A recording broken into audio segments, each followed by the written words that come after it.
La méditation de ce 17 décembre est intitulée « Une gloire indescriptible ».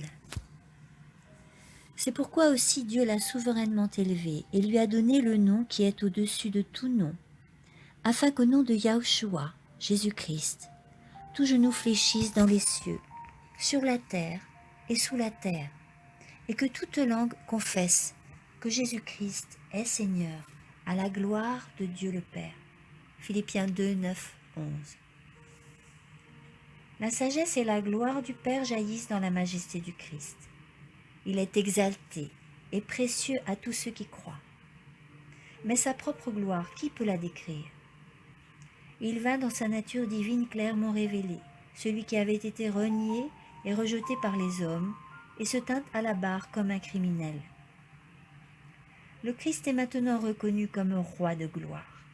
Béni soit celui qui vient au nom du Seigneur. Matthieu 21, 9. La question de sa divinité est à jamais résolue.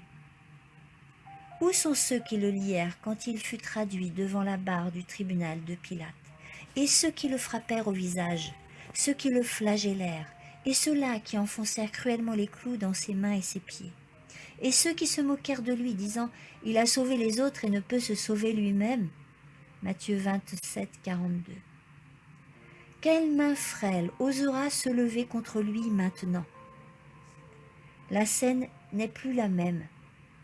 Au nom de Jésus-Christ, tout genou fléchit et toute langue confesse qu'il est le Christ, le Seigneur du ciel et de la terre. La gloire de l'humanité du Christ ne fut pas révélée quand il était sur la terre.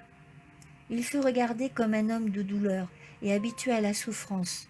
Nous avons détourné le visage de lui. Mais il ne faisait que suivre le sentier tracé dans les plans de Dieu. Cette même humanité apparaît maintenant, alors qu'il descend du ciel enrobé de gloire, triomphant et exalté.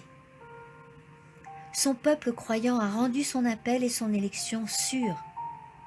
Ils se sont réveillés à la première résurrection, et le chant suivant est entonné par les voix innombrables. Voici le tabernacle de Dieu avec les hommes. Il habitera avec eux, ils seront son peuple, et Dieu lui-même sera avec eux. Il essuiera toute larme de leurs yeux, la mort ne sera plus.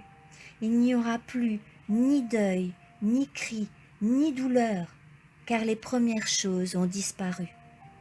Apocalypse 21, 3, 4. Amen.